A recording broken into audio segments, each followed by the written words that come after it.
Hi everybody, welcome along to our 21st Annual Australian Budget Review webinar. It's a significant milestone. 21 years have been doing this year in, year out. And this year is probably more interesting than most because I've invited an extra guy to the party in Donald Trump. The global positioning everywhere is certainly changed for everybody since Donald came back into office for his second term. So we're going to discuss that today.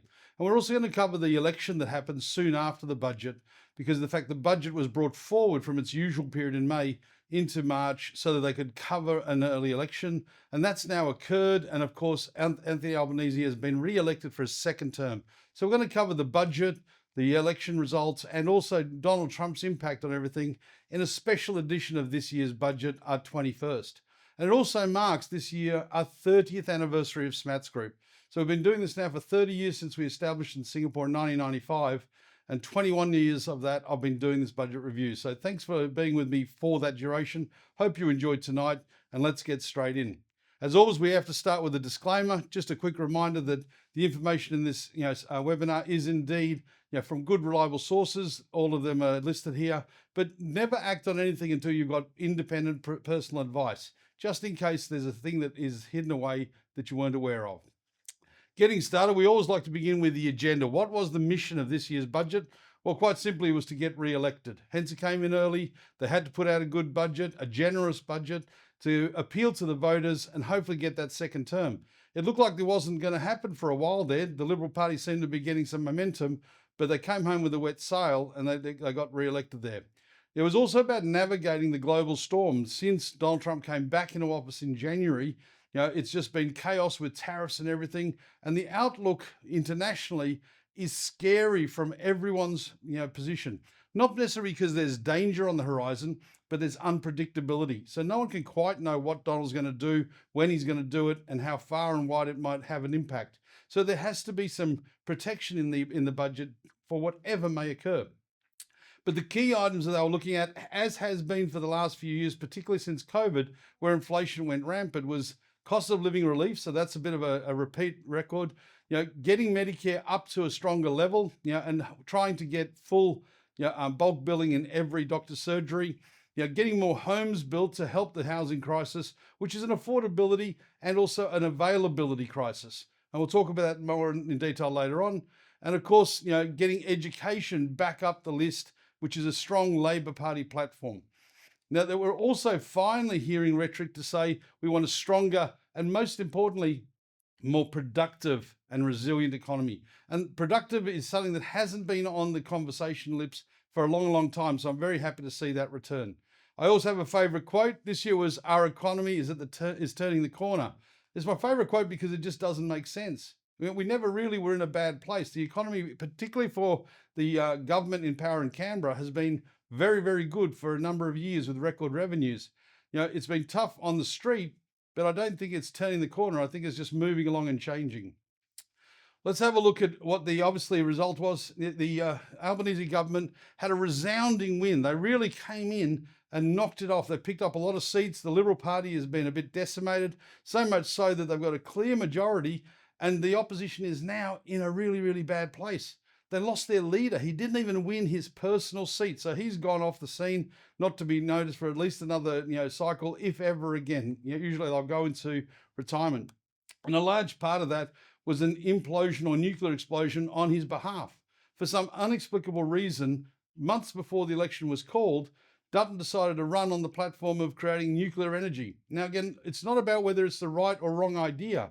It's just very, very difficult to sell any brand new big concept from opposition.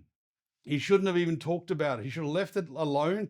And if it's something that he had aspiration for, get into government first and then use the mechanisms of government, the media, the advertising capacity to then sell the message and then bring it in from control. But to do it from opposition was probably where he lost the election in its main. He also was not that charismatic, and that didn't help, and he really couldn't sell a message. The Liberals had some pretty good points. They were going to let people use their super to help towards a housing deposit. They were going to let them claim interest against their housing, which would have been a really good outcome for first home buyers. but he couldn't sell that. He couldn't give away a 25-cent discount on fuel. None of that mattered at the end of the day. And not only did they not hold ground, they went backwards. So he couldn't sell a positive message if he tried. As a result, we also saw the Greens lose a lot of ground too. Normally they're the next best party behind the two majors, but they were decimated as well. They're down to one seat. A large part of that is I think they lost focus. They forgot that they were there to help the environment, and they started going after housing and going after everything in a very vicious way. And I think it's a real good for the electorate said enough. We don't want to hear that negativity, and they're now gone. And what we have seen though is the Teals and the other independents are getting more and more of the vote every year because people are getting sick and tired of the two big parties.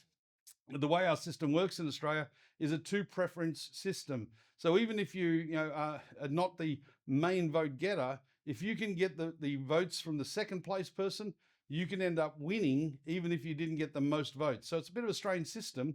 And that's where these independents and the other parties have a big impact on election day in particular, is that if they direct their preferences to the left or the right, it can change whoever's in charge. And that's going to be a bigger issue as we go forward and those preferences become more valuable into the future. But Albanese, justifiably very, very happy, justifiably going for some big ticket items because he now has control of the parliament. He doesn't have to do deals like he used to with the Greens or the independents. He's got a lot of control of the lower house, and he's likely to have good control of the Senate too. So it's going to be interesting to see how they use that power over the next 3 years, and hopefully for the betterment of the country. Looking at the budget, let's have a look at some of the numbers. And you can see this year that we were forecast to have a $35 billion deficit originally. That was revised to $28 billion deficit, and it's going to come in at around about that $28 billion deficit. Now that's, perhaps not a bad number, but if you look at what we did the last couple of years, we had massive surpluses. 22 billion in 22-23, 16 billion in 23-24. And we had those surpluses on the back of very strong, growth in revenues. Now, instead of banking those growth in revenues and getting rid of that deficit and getting rid of debt, the government has now gone double down and said, let's start spending. So unfortunately, we're not going to see any surpluses for a very, very long time. And we're now going back into a debt deficit philosophy at government level. Now, again, you can argue whether that's a good or bad thing. It's ideological in the main. And Australia certainly has the capacity to be able to handle that because our debt to GDP ratio is still amongst the lowest in the world. So we can definitely afford the debt, but is it the wisest thing? Now, again, I don't have a problem per se in regards to what's going on, but what I do have an issue is, are we using the money wisely?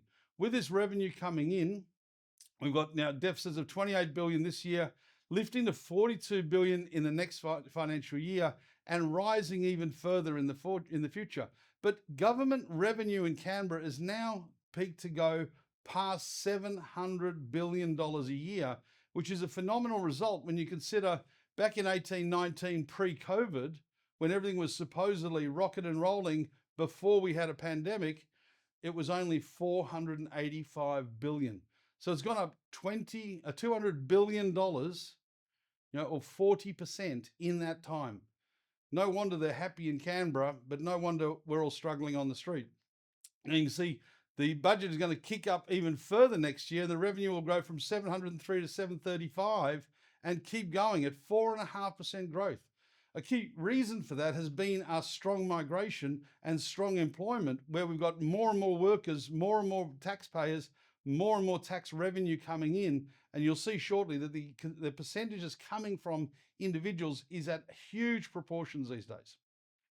But unfortunately, even though the revenues are coming in faster and stronger, we're now getting bigger and bigger spending. So spending is kicking up to $778 billion in 25-26, up from $478 billion pre-COVID. And when you consider that 2021 was the highest spending year we had because of all of the COVID initiatives to keep the country afloat with closed borders, pandemic, people not being able to move and work, that year the spending was $650 billion.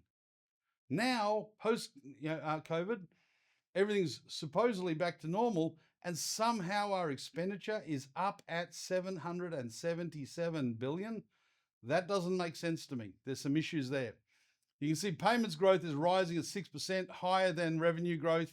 You see GDP is flattening around about 2 to 2.5%, peaking at around 2.25 in 25-26.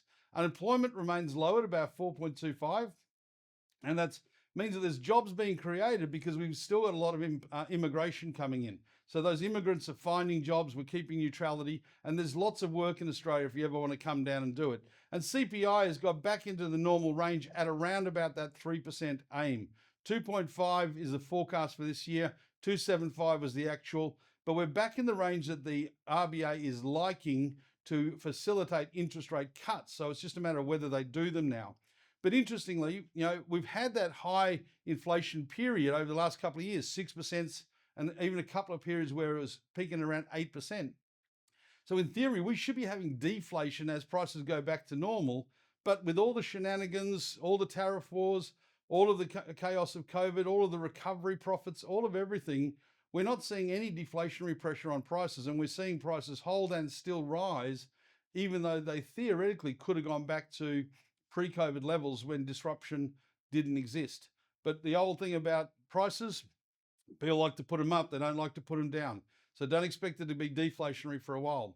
Looking forward, you can see that revenue growth is getting up to 766, in soon, and is getting up to $841 billion by 28-29. That's an incredible amount of revenue, coming in to the federal government and state governments through GST, etc. It's phenomenal, more than enough to run this country. The budget outgoings, though, are rising too to 786 and rising up to 826. So, it's going to never get to a surplus for a long, long time. And we just keep spending what comes in. Again, is that the best? Is that the worst thing to do? That's not for me to decide. But I would certainly like to see them in a surplus because they can do it. They've proven they could do it. They did it twice. So why not go back to that strategy? The deficits are getting bigger though. So this year we came in at 28 billion. We're peaking out at 42, but we're still going now in 27-28 to a $37 billion deficit, which was originally forecast to be about 24. So we've got 13 billion more deficit, even though we've got incredible amounts of significant inflows coming from revenues. And that to me is concerning because it's a trend, it's an addiction, it's a problem. But the debt, again, is not unmanageable like a lot of other countries. We're going to peak up at around about 35-36% of GDP, which is the envy of the world. A lot of countries these days are well past 100% in their debt to GDP ratio. So Australia is extremely well placed, but is it really well managed? Because we're sneaking up all the time. I'd love to see that debt come down. And just a reminder, we did pay off our national debt way back in the day, when Johnny Howard and Peter Costello were in charge. And that was a momentous occasion. And then the GFC and COVID came along, and we now ended up with $1 trillion worth of debt. Unfortunate reality. Let's see if we can get a trend one day to fix that back. But record revenues is great, but not when it's with record expenditures. If we have a look at where it's all going, the focus was on the cost of living, and the bulk billing is the big mantelpiece. Albanese was walking around the streets going, use your Medicare card, not your credit card to go to a doctor's. That's his big piece. There's already most clinics already on it, so I didn't see it as such a big thing, but it was certainly a big push and a big sell. We've had 2 tax cuts, which in all honesty were embarrassing. They're only $250 a year at the full extent, and that was just terrible. But no one seemed to recognise that. No one seemed to care. No one seemed to mind, especially when you consider that the Albanese government took out the previously legislated tax cuts and took away about $1,500 of tax savings and tax reductions that were already legislated and whacked them on for the higher income earners. So this is just a nominal pass back. It's not really what I call a tax saving because I haven't got back to what was previously legislated as a tax relief. The addiction to energy subsidies continued in this budget, another $150, $3 billion. This to me is just terrible policy. They use it as a bit of an inflation fighter. They use it as a bit of a subsidy for cost of living. But that $3 billion would have been better off scrubbing up an old coal power plant and turning it back on and producing more energy. Because if we had more energy, we could charge less It's the fact that there's not enough energy that they're charging more. So this is not a good solution. It's third year in a row. What are they going to do? Keep doing it every year? Doesn't work for me. One of the things I do really, really like in this budget is they are wiping out 20% of all the students' HECS debt. That's going to be a big saving for everybody. They'd already given some inflation interest rate relief, but this is going to wipe out whatever your debt is 20% off. So a bit of bad news if you'd paid off your debt previously or recently, but if you've still got debt, Merry Christmas, you're going to get 20% off, which is a good thing.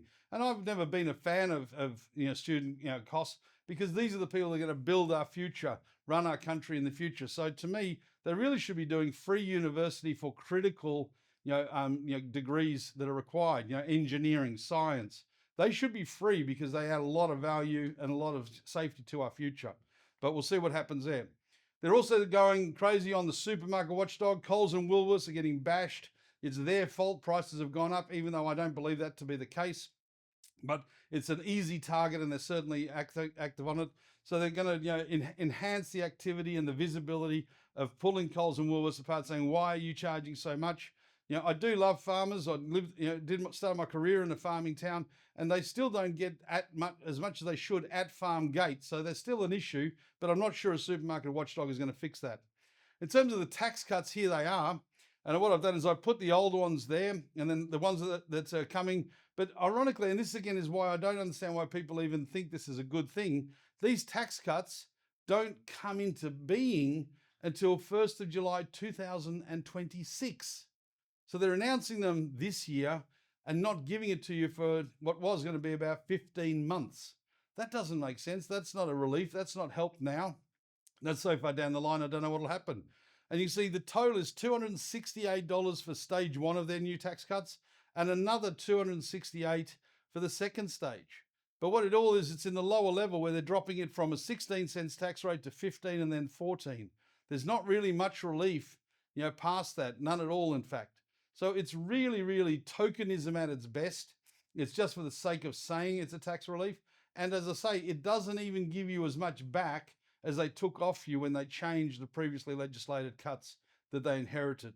So I'm really, really disappointed with these. I just don't think it makes a difference, but something's better than nothing. In terms of all that money that's coming in, as I say, rivers of gold are flowing, but sadly it's coming in and going out just as fast, in fact, faster. And you can see here, there's just a comparison year on year. We've got, individual income tax this year hit $357 billion in revenue, up from $325 billion. Now that's a combination of bracket creep, the fact that people are earning more and moving into the higher tax brackets, and also strong migration, strong employment. So there's now more and more, hundreds of thousands of more people working, people getting wages, people having tax taken out of those wages and paying tax to the government. So this is a huge lift. In 1 year, 10% lift in personal taxation. So to give us back $268 in a year and a half doesn't cut the mustard for me. I think it's insulting at best. But what you can see is that the company taxes has gone from 133 to 145, not quite as much. Everything's pretty much kicked out. GST, which goes to the states, collected federal, pay to the states, 91 up to 99. Everything is in the right direction. And if you look at super, it's gone from 16 to 25 billion. And this is the wild card. Superannuation is growing and growing and growing, not just through what's there in its earnings, but every day, every year, every month. People get now 11% plus of their salary put into super, and that's a 15% tax on contribution. But now that the funds are so huge, they're also paying 15% tax on earnings. And that's going to be a huge revenue earner for the government because we've hit critical mass and we're growing rapidly in that sector. So keep an eye on that. It's going to be a huge funder in the future. And as you can see with the expenditure, this is what's happening. It's coming in and out, it's going out just as fast. And if you look at Social Security, it's gone from $250 billion a year cost to 290. Now this is, to me, worrisome because we're becoming too dependent, too generous, too caring. But what I worry about is we're not getting value for that. We're not necessarily delivering the services that people need. We're paying people to deliver the service and they're getting all the money. It really, really worries me in that regard. So that's a huge uptick in 1 year alone, up $40 billion. You can see Other expenditure, government has gone from 29 to 31. You've got, everything else is up, up, up. Now, the good things, of course, is you can never spend too much on education, never spend too much on health, but what are we getting for it? I do worry that we're just announcing big ticket items and no one's saying, well, what does that buy us? How does that work? And more importantly, check a year later, how did it go? Did it achieve the outcomes we were hoping for? I think that's a lost art now. No one's going back and saying, was that good spending? Was that delivering what we were trying to achieve? Instead, they say, oh, that didn't work at that spending. Let's just spend more. Now, if you spend more but don't fix the problem, guess what? The problem just gets bigger and the hole gets bigger. So we just spend more, still get no good result. Fix the result, then increase the spend. That's how it should be. That's logical, but that's not necessarily how the modern world works. But big revenue in, big revenue out. I'd love to see it balanced, but we're running in deficits for as long as we can see. In terms of the health, here's where most of it's going, $8.5 billion to bring up that bulk billing to hopefully 100% is the target. $1.8 billion, which is great spend to make medicines cheaper for people that have them, especially if they've got cancer treating drugs. 50 more urgent care clinics is a very, very good thing. Having as many of those taking the pressure off hospitals is fantastic. There's another $1.8 billion extra to go into the in the hospital funding, which is fantastic. $800 million for women's health and $2.5 billion for pay rises in the aged care. Now, I do have an issue with this because, again, I think it's money in without accountability. So I'd love to see them say, hey, is this working? Just paying more wages via third-party deliverers is not the solution. The government isn't employing these people. They're employed by someone else. So are we really getting the results that we need? Should that be more efficient overall?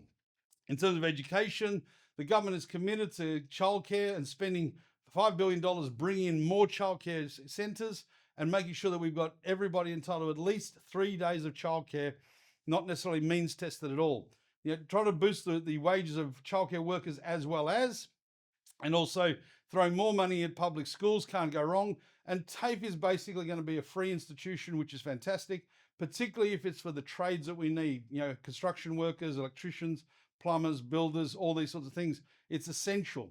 I think we could, cut back on a few of non-essential, courses. There's sometimes too many courses, but certainly anything that is critical, and that to me should be extended to tertiary, sciences, mathematics, those sorts of things that can improve our society, improve our engineering capability, improve our delivery, encourage people to do it. Scholarships, free in the critical arts.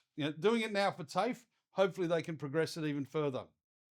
If you look at housing, it's the big hot issue. Everybody's saying, oh, housing affordability.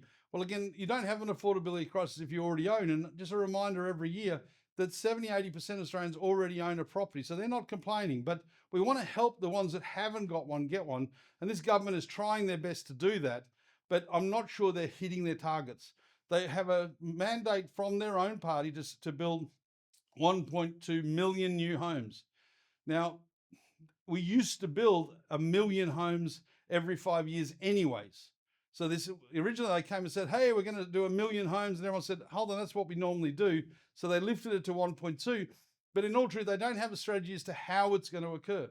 It's just a number. It's like that would be a good result. But if you look at the approvals there, they bottomed out at around about 12, 13,000. They've come back to 16,000 approvals a month. But that's not even 1 million yet. So we've got to get a lot more being built. But you can see what is happening. In the red is houses, and the blue is apartments. We're starting to build less and less houses, more and more apartments. Now, that's a necessity because we're running out of land, particularly in the city areas.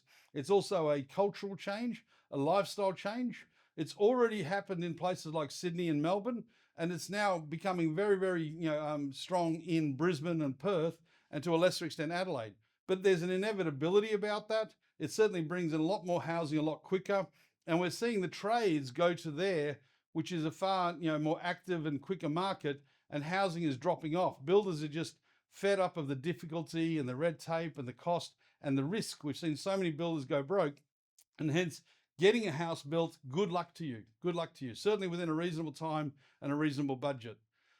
The government is committed to 100,000 low deposit first home builds. Now, again, this to me is problematic because, this is going to be in direct competition with the general market. So how are we going to get, if we already don't have enough builders now, how do we get enough builders to do the general market and this target? I like the concept of this. I like the concept. They're going to help you with a low deposit, 5%, give a 20% guarantee. If you're a first-time buyer building a brand new home, this is where it should be targeted. We need more stock. So we should always aim our incentives more towards the brand new built than we do towards established market purchases. But this is competing in the market. One of the things that I suggested when I did a report submission to the Senate Committee on Housing Affordability was GST, which is a huge cost of new build in apartments and houses, should be abolished. There's a 10% cost on the building cost in a house, a 10% cost on the construction cost of an apartment, as well as the stamp duties if you go to an apartment and the land.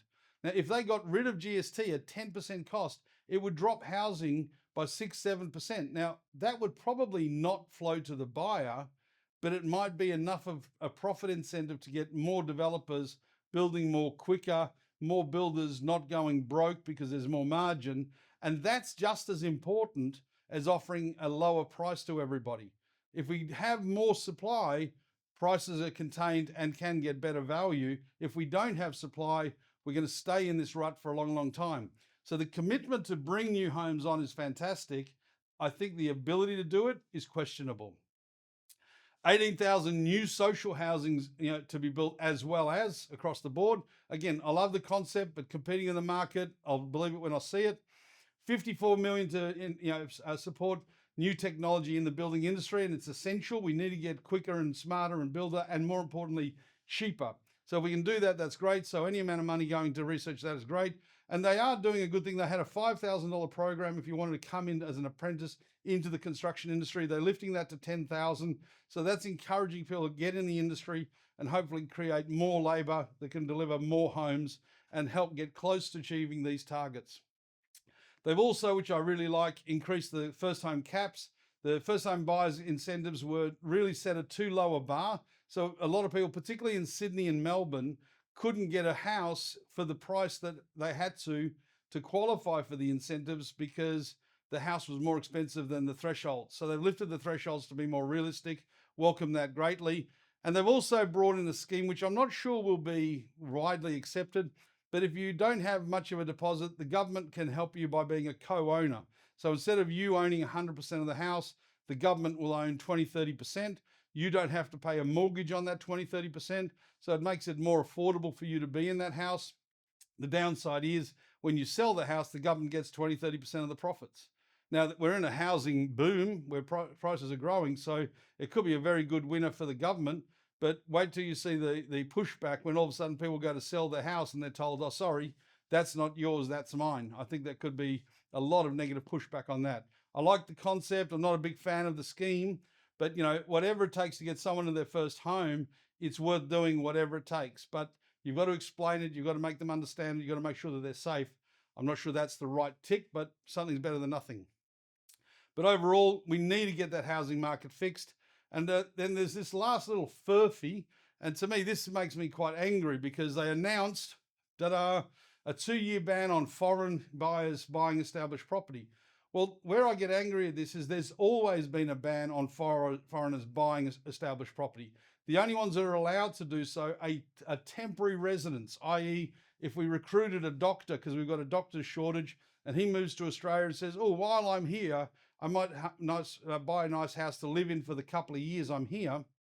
He was allowed to do that. But as soon as his visa expired, he had to sell the property when he left.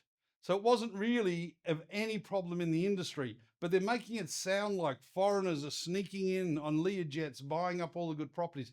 That is simply not true. For anyone that knows anything about the property market, a foreigner must buy a brand new property.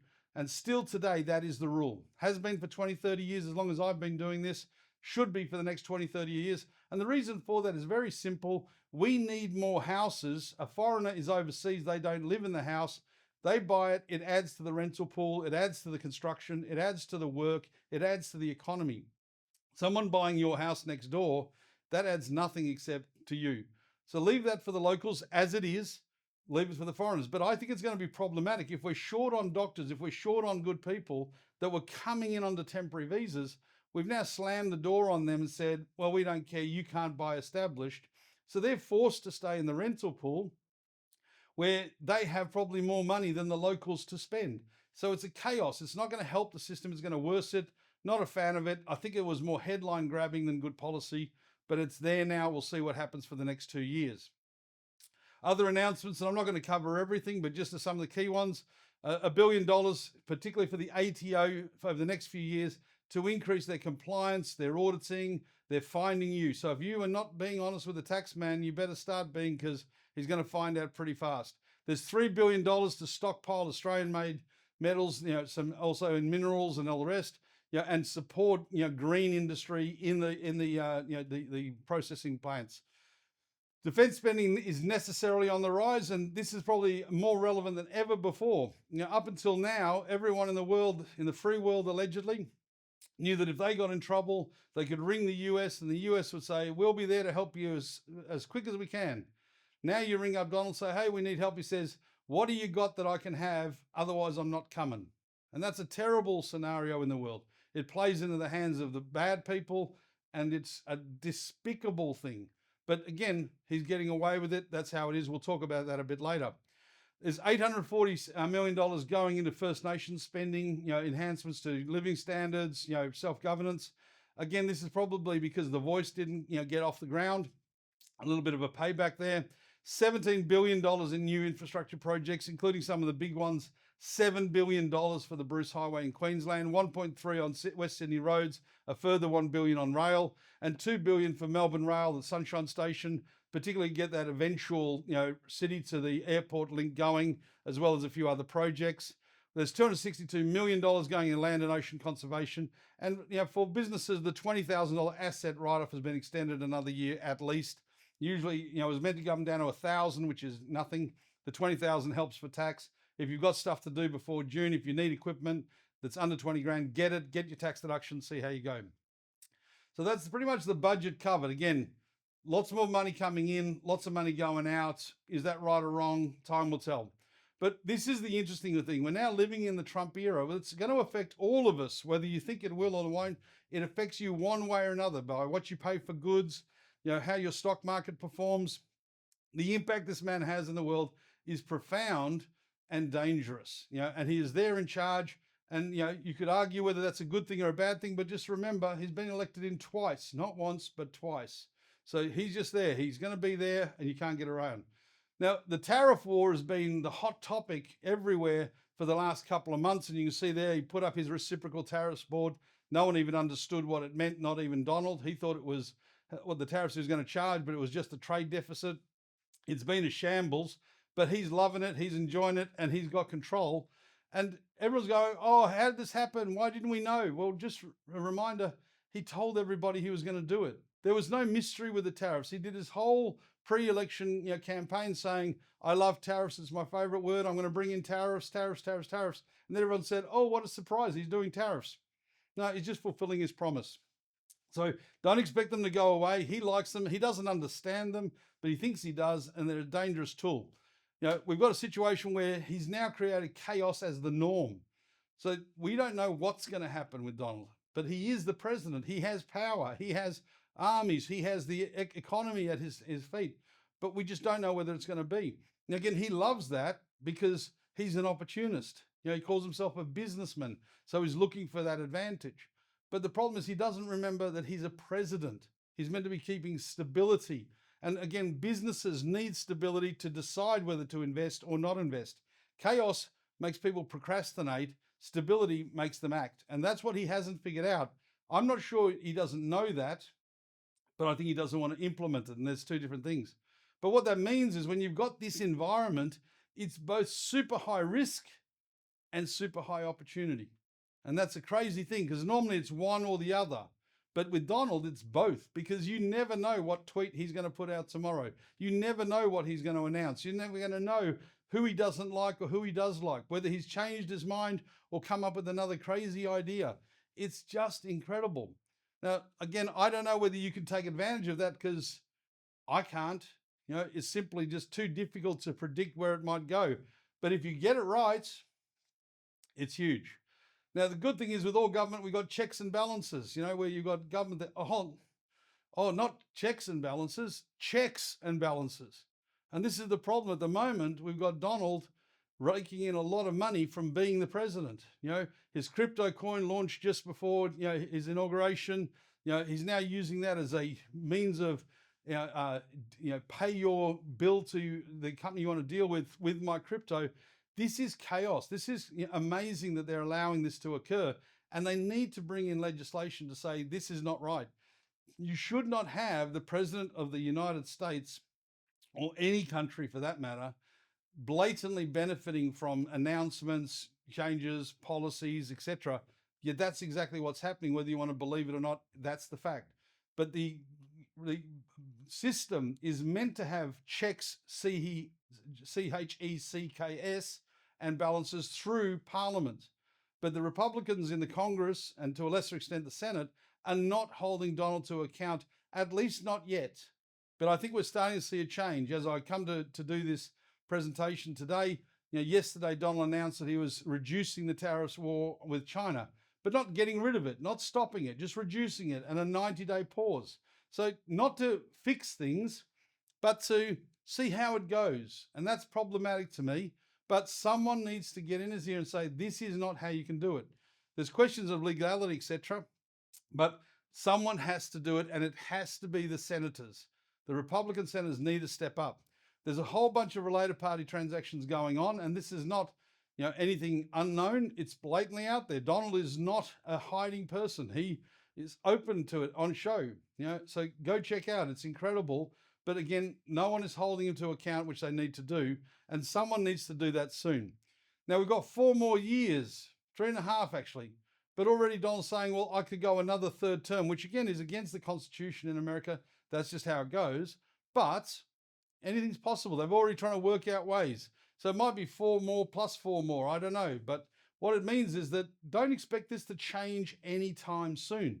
So this is not going to be over in a month, over in a year. There's 3.5 more years of Donald there regardless. You better get acclimatized to the environment because it's going to stay hot for a while. And what that means is in this period for the next 3.5 years, growth is going to become increasingly unpredictable. It's certainly going to be opportunistic. It's going to be available. It's going to occur. Donald had the biggest ever single day rally in the stock market. That's now his claim to fame. He's got that trophy. It doesn't have to say that because he crashed them so far. But growth is going to be there, unpredictable. But what that does, in my mind, mean is that you need to be more income focused at a time like now, because growth could be here today, gone tomorrow, gone tomorrow. So you just never know. So if you focus on income, that's going to give you stability during this sort of crisis and chaos. And then you come out of it in 3.5 years looking for good opportunities from time to time. There will definitely be bottomed out prices in the stock market from time to time. It's just going to be hard to know, is this the bottom, or is there another tweet going to take it a bit lower and another tweet a bit lower before you get the kick? That's the hard part. That's the unpredictable nature. If you're nervous about that, take income, don't chase growth. See how you go. Having a look at Australia, we've got the Reserve Bank.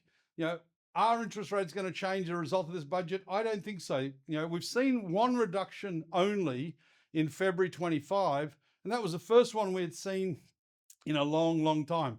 And you can see there, we've had incredible increase of interest rates during that period, and we've only had one decrease for now. Now, one of the key reasons for that was they were trying to get inflation back in check. And you can see here, inflation is now back in line below 3%. So we are in an environment where an interest rate decrease or two is highly possible, but I think the RBA is reluctant to do it because they're still worried about the level of expenditure in the federal government's budget. So this budget did nothing, in my mind, to help interest rates fall. You won't see interest rates fall, I don't think, because of the Trump tariff war and the chaos. And the reason I don't believe that'll happen is because it's not an event, it's an action by an individual. So the RBA can't go and say, oh, Donald did this, we should adjust interest rates accordingly. Because as soon as they do it, Donald might do something worse or something better, and it was an unnecessary thing. They can only do it if there's structural issues and structural problems. Donald's whims and fancies is not a structural issue. So I don't think we can see the RBA reduce rates because of that. And you've seen that in the US. Interest rates have come down, but they're not going down as fast as Donald wants. So already he's having a crack at the Reserve Chief over there saying he's too slow, he should be sacked, etc. But he can't reduce them because there's nothing wrong overall. It's just what Donald's actions are doing. That's not a problem, it's a person. And therefore, you've got to be very, very difficult. We certainly have capacity to go a bit lower. But if you have a look, we're still just only a little bit above our 30-year average. And that's only the 30-year average that low because of the last few years of the pandemic. If it hadn't been for that, our average would be 4.5 fives, but it's about 3.7. So we're just a little bit above that. And we probably can get back to that in the next little while if we can see the government get sensible. But I don't know if they'll do that having just won an election with a big, big majority. But you see, everything is there ready to do it. And with inflation back in check, it's possible. But until that government says, hey, you know what, let's be sensible. And that's at least until next May before we'll see if they're going to adopt that approach. So we've got there the next budget due May 2026 as to whether I think the RBA will say, hey, let's look at that and see if we're adopting a different stance. In terms of the Aussie dollar, you can see it bottomed out there thanks to Trump and his trade wars. It even snuck well under 60 cents, which I think is ridiculous. And again, if you've been following my presentations in the past, you'll know that I'm a firm believer that the Aussie dollar is worth 70 to 75 cents US. Okay. And I believe that because the Australian balance sheet as a government is so much better than the US balance sheet, which continues to get trillions and trillions of dollars in debt each year, $1 to $2 trillion deficits, and now $35 trillion of government debt in its entirety, with no foreseeable chance of that getting back to balance. And it's another reason why I think Trump needs to come and rein himself in, because you can't be chaotic if you're needing people to buy your treasury bonds every year to fill a $1 to $2 trillion annual deficit. If he was in break even or surplus, he could do whatever he wants because he doesn't need anyone to help him. But with a deficit, he's susceptible, and he needs to remember that. Now, you saw it's come down, bottomed out there at a very brief time under 60. And as I do this presentation, sitting at about 64.7, which is lower than I still think it's worth. I'm still going to hold my line and say 70 to 75 cents. So to me, I think it's opportunistic to buy Aussie dollars if you have US, etc. And same with the pound, etc. And the Singapore dollar as well. Incredibly good value to buy Aussie dollars with those currencies. I don't see how we are this low. Our economy is in pretty good shape. The government revenues are at record high. The deficits are not that big. We should be the poster child, and we should be leading currency values, but we're not. But we'll see what happens. But I'm going to stay on my prediction of 70, 75 cents. Anything below 70, I think, is a bargain. But you can see where it can go. 1 or 2 tweets from good old Donald, and you can see a big fall very fast. But it came back. If we have a look at the key driver of both the Australian economy and the Australian property market, migration remains that. Now, we've come off our peak. We did 2.5% population growth last year. That's come back to 1.8, but 1.8 is back towards 16, 17 high points, and so that's record numbers. But just remember, 1.8 in 2017 wasn't as many people as 1.8% now in 2024, excuse me, because we've added so many people. That's now 484,000 new Australians this year. In 17-18, when we hit 1.8 there, that was only about 250,000, new Australians. So, it's more quantum. Now you see, New South Wales is under the average at 1.4. Victoria is coming back strong still at 2.1, and is still the highest quantum population growth in the country. So that's very, very strong. Excuse me. And what we've got there is a situation that's going to be the driver of the next push in the Victorian property market, mark my words. They had an exodus during COVID. They're having an influx now post-COVID, and they're leading the country in quantum of growth. But you can see WA is the highest percentage, even though it's 72.6, half of what Victoria is, but its population is also half. Now, WA's population is about to push past 3 million people, which is phenomenal and is growing at a rapid pace. And that's why that and Queensland are going to remain the dominant property markets in Australia, and I think are going to be very, very good value, as is South Australia. Not doing that big in terms of percentage, but 20,000 impact in South Australia, which has got limited quality markets, is having a big impact in prices. Everywhere else is about the same, but this is not going to slow down anytime soon, with the budget forecasting 335,000 people, still a huge number in 25, and then progressively slowing to 260 and 225. I think they're optimistically conservative numbers. I don't think it'll be at that level. But you see right now it's very strong. And just a reminder here that even if the government changed policy, which they're talking about doing, and cut migration today, when you get granted your permanent residency visa in Australia, you get 5 years to arrive. So there is already hundreds of thousands of people waiting to arrive, just doing one more year of work before they come, one more year with their family, one more this, one more that. So even if we slowed it down completely today, we would still be having hundreds of thousands coming back because they've already been granted their PRs. What we are seeing is that slowdown back to 1.8 from 2.5 is now relaxing the pressure on the rental market. New housing is coming in, less people are coming in. So the pressure in the rental market in particular is starting to soften a little bit, but not much. We're still at record low vacancy rates. You can see the Australian average of 1.8% is super low. We normally sit around about 3s. So 1.8 is super low. Sydney at 1.9, Melbourne at 2.4, but Brisbane 1.1. That is incredibly tight. There's literally nothing around, and hence that property market is going to be under pressure to either buy or pay more rent. And Perth 1.9, it actually increased from 0.7 last year. So a little bit of slowdown, a little bit of stock finally coming on the market, took a bit of pressure off, but you're still seeing strong growth in rents. The 3-bedroom house rent went up 12% year on year, and 2-bedroom apartments went up 12.7% year on year in the rent. But the vacancy is pretty tight. Excuse me. Now we've got a situation where Canberra, Darwin, they're all okay, but this tightness is always what I've looked at as the safety measure. If we have low vacancy, we have low risk in the property sector, we have high opportunity, and this is going to stay there for a while. You can see we've still got very good growth across. Melbourne's growth is still in the negative, but I think that highest population quantum for the last 2 years is about to see that go boom. So that, I think, is going to be a big prediction. The big issue you've got in Melbourne is there's a lot of stuff that's not worth buying. Again, we've been warning people for over 10 years not to buy small, tall and overpriced apartments.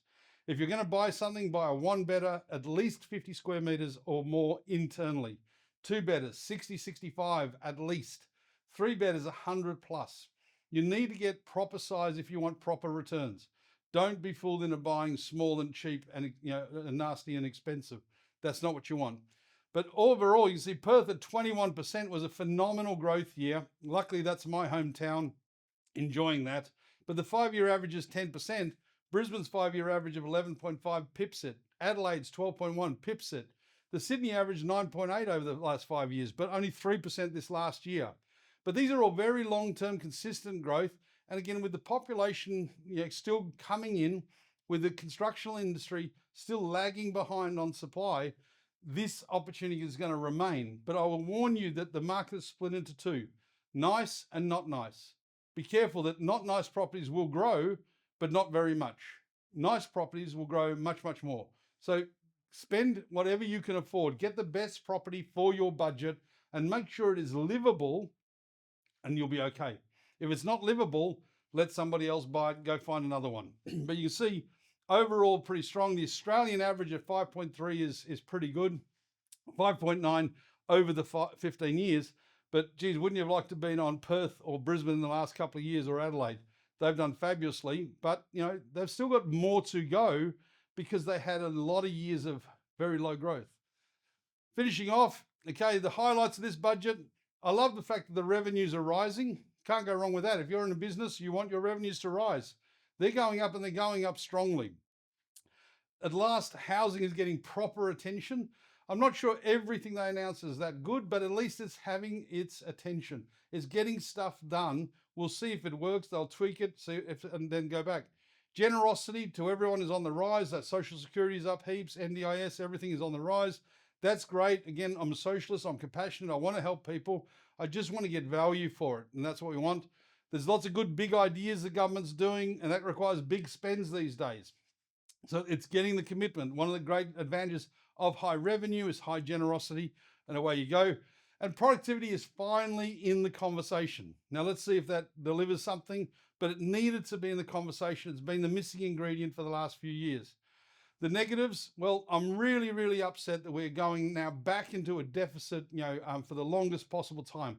There is no foreseeable view of a forecasted surplus. Now, I think they're going to get lucky like they were the last 2 years where they had surpluses that were unexpected from time to time, but they're so quick to turn around and spend the extra revenue rather than say, hey, let's make sure we make a concerted effort to bank this and reduce debt. I'm not happy that spending continues to go unchecked. These great programs are great, but there's some big numbers out there, and this generosity issue is as highlight. It's also, to me, a low light because you can't be overly generous. So I love the fact that we're being generous, and I also hate the fact that we're being too generous. So it's both a highlight and a low light for me this year. And what I'm trying to get people to understand is we've got to say, did this spend give us the result? Did we get bang for buck? Because I don't think anybody's doing that, and we're not seeing it. And we've got lots and lots of money being spent and not a lot of great results coming back. And the scary thing for me in this modern age is huge numbers. 5 billion, 10 billion, 50 billion, 20 billion, 600 million. It's crazy what we're spending on small things. And on medium size, we spend even more. We've got to get that in check. We can't just be, bamboozled by the numbers. We've got to say, what did we get for it? Is this good? Away we go. That was the budget. Hopefully you got some interest and some information out of that. Now, overall, what am I giving the budget? Well, I'm giving the budget a 4 out of 10. I really was disappointed that the high spend, coming from the high revenue, I would love to have seen it stay closer to a surplus, if not go into it.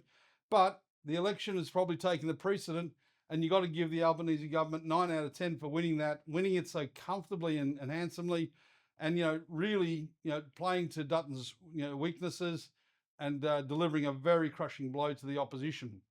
So, like to see the budget improve next year. They've got 3 more years before they've got to worry about another election. Let's see some structural change. Let's see some improvement. Let's see some efficiency. But let's see what happens over the next 3 years. On that note, thank you very much for your time and attention. Again, very proud to have reached our 30 years. Hopefully you enjoyed tonight's presentation, and I look forward to seeing you somewhere around the world in the not distant future. Thank you.